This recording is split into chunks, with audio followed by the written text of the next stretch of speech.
très concrètement, qu'est-ce qu'il y a dans ce patrimoine? Et geler le patrimoine, ça aurait quelles conséquences? Alors, ce qu'il y a dans le patrimoine, c'est l'intégralité de la succession. Les biens immobiliers, les droits d'interprète, enfin, il y a tout, en fait. Donc, certaines villas... les droits artistiques, des Harley-Davidson, par exemple. Vous savez, on a dit que Johnny Hallyday était un piètre gestionnaire, mais en fait, il a remarquablement bien organisé sa succession à travers ce trust qui verrouille en fait son patrimoine. Le trustee n'est pas encore connu, donc gèle. Si le tribunal de grande instance décide de geler. Il ne s'agit pas de saisir un compte en banque à Paris ou à Marne-la-Coquette. C'est un trust. En Californie. C'est un peu une forteresse, un trust? Oui, en quelque sorte. Ça a une certaine opacité et c'est fait pour protéger en réalité le patrimoine. Donc si le juge français, les magistrats en l'occurrence, ils sont 3, décident de geler, comment vont-ils faire? Les avocats de Laetitia Hallyday ne vont pas manquer de s'y opposer. Il va falloir sans doute saisir un juge californien. En droit, il y a une procédure qu'on appelle d'exéquatur, c'est-à-dire de faire valider un jugement français en Californie. Les avocats de Laetitia, donc mon confrère, va sans doute également soulever l'incompétence du tribunal de grande instance de Nanterre en disant vous n'êtes pas compétent, tout ça se passe en Californie. Johnny Hallyday a fait son testament en Californie, donc je pense que c'est un autre moyen de droit qu'il va soulever. Mais même s'il y a gel, à mon avis, il sera très difficile à mettre en place.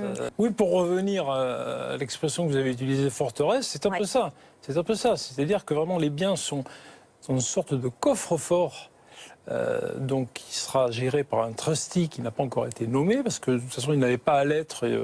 Vous devez nommer le trustee dans les 3 à 6 mois après le décès donc, de la personne qui a créé le trust, le JPS Trust en l'occurrence. Donc à mon avis, il sera très difficile de geler et de saisir ce qui se trouve à l'intérieur de ce trust. Il faut aussi dire que c'est très fréquent aux États-Unis, les trusts dans les successions. C'est quelque chose d'extrêmement banal. Et c'est vrai qu'en France, c'est un peu un ovni. On voit arriver ça. Qu'est-ce que c'est? Quand les choses partent très mal, ils commencent d'abord par l'appeler Laetitia Boudou. Ensuite, ils l'assignent. Or, c'est pas elle qui fait l'assigner. Il l'assigne à Marne-la-Coquette, alors qu'elle est résidente californienne. C'était pas elle qu'il fallait assigner, c'était le trustee. Bon, alors des charges, il ne connaissait pas le nom du trustee. Mais si on regarde un peu cette affaire, cette pauvre Laetitia, elle n'a rien demandé. Les volontés de Johnny Hallyday sont claires. Il veut la privilégier, il veut privilégier Jade and Joy. Et l'opinion publique... Alors privilégié ou en fait il dit j'ai déjà fait beaucoup pour les autres avant?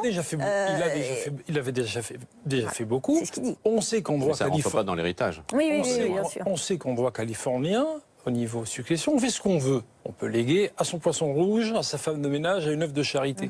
Les Américains sont très anti-héritage, n'aiment pas. C'est-à-dire, mon fils, ma fille, tu vas te construire par toi-même et tu ne bénéficieras pas de ma fortune. Bill Gates, par exemple, a prévu de léguer l'intégralité de sa fortune, ou la grande majorité, à des œuvres de charité. Donald Trump a hérité de son père 10%, ce qui est déjà pas mal. Mais donc, il y a quand même un choc culturel entre les États-Unis, plutôt anti-héritage, et la France, où on ne déshérite pas ses enfants. Et c'est pour ça que l'opinion publique est choquée. Mais une fois de plus, je pense que beaucoup de mal est dit de Laetitia. On en fait la veuve noire qui veut s'accaparer son patrimoine. Mais soyons clairs, ce sont le last will, les dernières volontés de Johnny Hallyday qui entendait donc qu'elle soit la bénéficiaire et qui entendait protéger Jade and Joy. Alors d'un point de vue juridique, il est évident que si Laura et David obtiennent un droit de regard sur cet album, ils marqueront des points.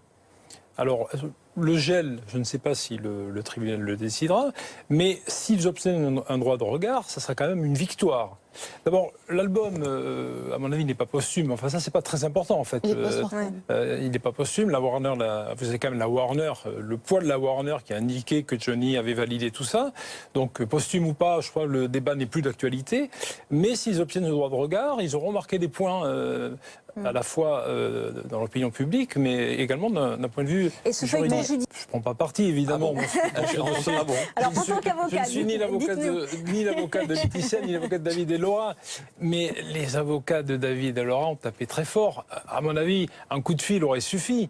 Là, c'est quoi? C'est mais des... ça, on ne sait pas. Vous savez, la Non, vie mais on privée, sait. on ne sait pas ce qui s'est passé Oui, dans mais la vie privée. Mais on sait que le C'est des- Rassmet a on écouté sait- une partie c'est des de sa Elle a écouté, voix. c'est des des recommandés. Le 6 Ouais. octobre, le C'est 6 une octobre. assignation, c'est brutal une assignation. Quand vous recevez un huissier, il l'appelle Laetitia Boudou, elle s'appelle Laetitia Hallyday, ça aussi c'est Ouais, quand ouais. même vexatoire. Ouais. A priori, si le patrimoine est gelé, elle ne peut plus bénéficier des revenus du trust. Mais une fois de plus, je pense que même si le tribunal de grande instance décide de geler, ça sera difficile à mettre en œuvre en Californie. Très difficile.